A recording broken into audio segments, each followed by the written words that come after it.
Assalamu alaikum wa rahmatullahi wa barakatuh. Bismillah walhamdulillah wa salatu wa salam ala rasulillah.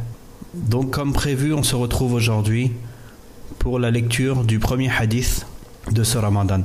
On est toujours dans Bulugh al-Maram, le livre du Hafiz Ahmed ibn Ali ibn Hajar al-Asqalani, rahimahullah, un savant du 9e siècle de l'Hégire.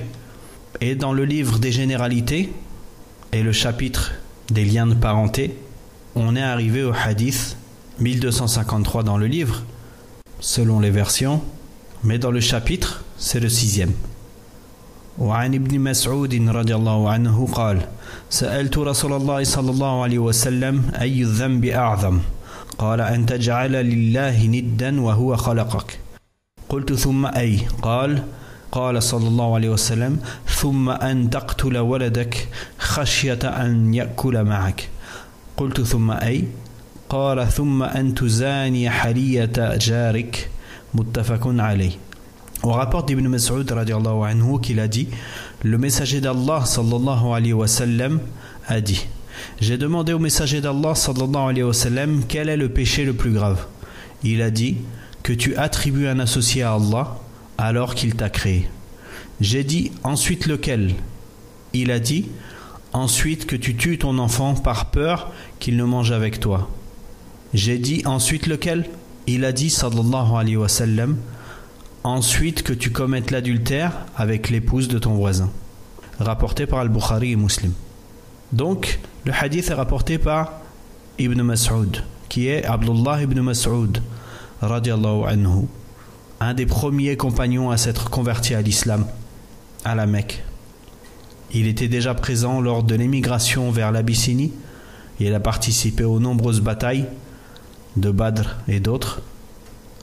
C'était parmi les compagnons les plus savants dans la science du Coran, pour connaître les sens du Coran. Et il fait partie également des compagnons dont on a le plus de paroles à lui, et des hadiths du prophète sallallahu alayhi wa sallam, puisqu'il fait partie des 10 compagnons à avoir le plus rapporté de hadiths. Il en a rapporté plus de 800. Et après Abu Huraira radiallahu anhu, le compagnon qui a rapporté le plus de hadiths, qui a le plus questionné le prophète sallallahu alayhi wa sallam, il y a Abdullah ibn Mas'ud, qui est donc celui qui a questionné le plus le prophète sallallahu alayhi wa sallam après Abu Huraira. Il a demandé par exemple au prophète sallallahu alayhi wa sallam dans un autre hadith: Ayyul a'mali ahabbu ila Allah, quelle est l'œuvre la plus aimée auprès d'Allah? Et il est mort en l'an 32 radiallahu anhu. Certains disent qu'il est mort en Irak, à Koufa, d'autres disent qu'il est mort à Al-Médina, qu'il a été enterré au cimetière du Baqi' et que Uthman radiallahu anhu a prié sur lui. Donc dans ce hadith que nous voyons ici, il est venu également en posant des questions au prophète sallallahu alayhi wa sallam, et il a demandé: quel est le péché le plus grave? Et le prophète sallallahu alayhi wa sallam de lui répondre: que tu attribues un associé à Allah alors qu'il t'a créé. Donc on voit ici l'importance des compagnons pour le fait de connaître le bien et de connaître le mal, le bien pour le faire et le mal pour s'en éloigner. Donc la réponse du prophète sallallahu alayhi wa sallam à la question quel est le péché le plus grave, le prophète sallallahu alayhi wa sallam lui a répondu: que tu attribues un associé à Allah alors qu'il t'a créé. En effet, la pire des choses, le plus grave des péchés est le shirk, le fait d'associer à Allah pour quelque chose qui lui est propre. Et le prophète sallallahu alayhi wa sallam a ajouté: alors qu'il t'a créé. Et cela est encore plus étonnant de voir que des gens associent à Allah alors qu'ils savent que c'est Allah qui les a créés, qui leur donne leur subsistance, qui les fait vivre et mourir. Mais au lieu de vouer un culte exclusif à Allah uniquement, ils vont donner une adoration à autre qu'Allah, à une créature qui ne peut ni lui être profitable, ni lui causer du tort. Et il est triste de voir que des personnes qui savent qu'Allah les a créés et leur a donné tous ses bienfaits, malgré tout, ils vont quand même adorer autre que lui. Ensuite, Ibn Mas'ud radiallahu anhu a dit: ensuite lequel?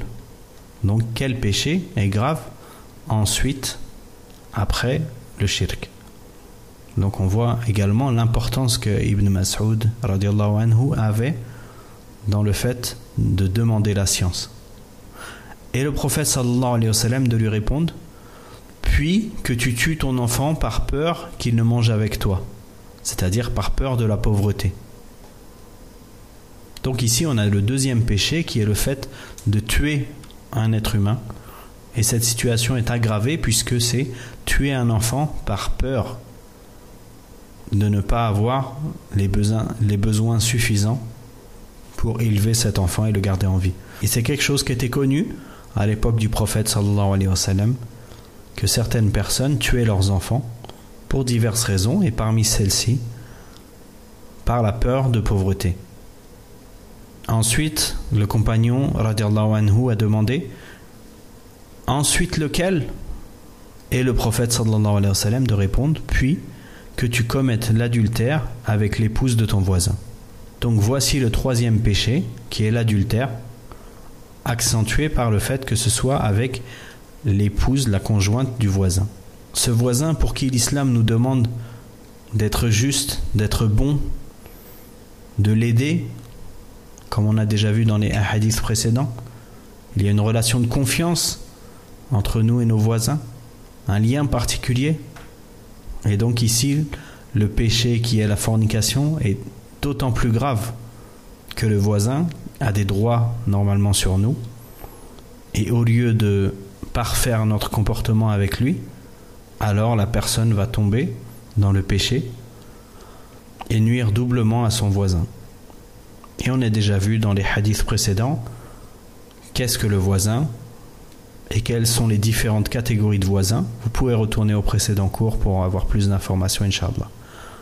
Donc ici, pour résumer, on a le prophète sallallahu alayhi wa sallam qui nous enseigne trois choses, qui nous enseigne que le pire des péchés est le polythéisme, le fait d'associer à Allah, ensuite le meurtre et ensuite l'adultère. Et vous remarquez que dans ces trois catégories-là, elles sont accentuées. Par exemple, pour la première, le fait de commettre le shirk alors qu'Allah nous a créés. Donc la personne reconnaît qu'Allah l'a créé, mais elle associe à son créateur, subhanahu wa ta'ala. Dans le deuxième cas, la personne tue, donc le meurtre, qui est un des plus graves péchés en islam, mais en plus, il tue un proche, il tue son enfant, et de surcroît, il tue par peur du manque de subsistance. Et dans le dernier cas, l'adultère, la fornication, qui est un très grave péché également, et qui est accentué par le fait que ce soit un adultère commis avec un proche, avec la femme du voisin. Donc dans ces trois situations, on a vu un grave péché, donc d'abord le polythéisme, ensuite le meurtre et ensuite la fornication, et ces trois-là sont accentués, comme nous venons de le dire. Donc quels enseignements à tirer de ce hadith? Premièrement, le plus grave des péchés, c'est le polythéisme.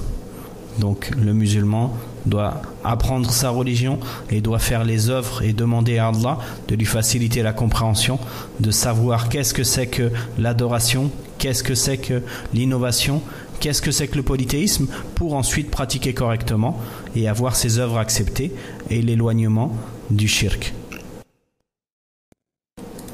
Un autre enseignement à tirer de ce hadith, c'est l'enseignement que le prophète sallallahu alayhi wa sallam donnait aux compagnons. On a certaines personnes aujourd'hui qui considèrent que l'étude de la croyance n'est pas quelque chose qui nécessite beaucoup de temps, alors que c'est en opposition avec la façon de faire du prophète sallallahu alayhi wa sallam, qui ne ratait pas une occasion pour rappeler l'importance de la croyance, l'importance du tawhid, et même aux meilleurs des hommes qui étaient les compagnons radiallahu anhum.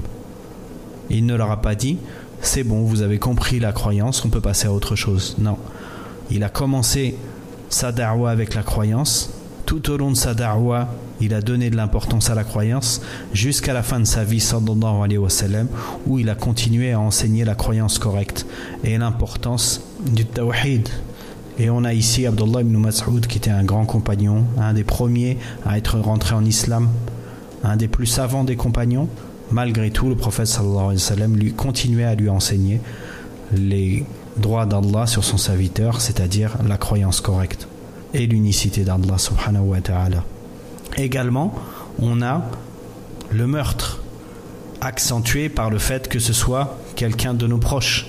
Et ce qu'on peut prendre aussi comme enseignement, au-delà du fait que le meurtre est un grave péché et qu'il est accentué si on tue quelqu'un de notre entourage, mais également de ne pas craindre la pauvreté. Et ça, c'est quelque chose qui est répandu, même si les gens ne vont pas jusqu'au meurtre, mais ils ne vont pas être satisfaits de leur état et vouloir être plus riches, se sentir pauvres et ne pas patienter sur leurs épreuves. Mais ce qui est demandé aux musulmans, c'est de se contenter de ce qu'il a. Et c'est ça la réelle richesse, c'est de se contenter de ce qu'on a. Et l'islam nous enjoint à cela. Et le dernier point, la fornication. Donc, on voit l'importance et la gravité de la fornication. Et l'islam nous a enseigné de nombreuses façons pour ne pas tomber dans la fornication. Le fait de baisser le regard, le fait de s'éloigner des personnes, de s'éloigner des endroits qui pourraient nous faire tomber dans les péchés comme la fornication. Voilà ce qu'on pouvait dire sur ce hadith et on se retrouve Inch'Allah demain pour la suite. Barakallahu fikum d'avoir écouté. Qu'Allah nous accorde à tous une science utile. Subhanakallahumma wa bihamdik ashhadu an la ilaha illa anta astaghfiruka wa atubu ilaik. Wassalamu alaikum wa rahmatullahi wa barakatuh.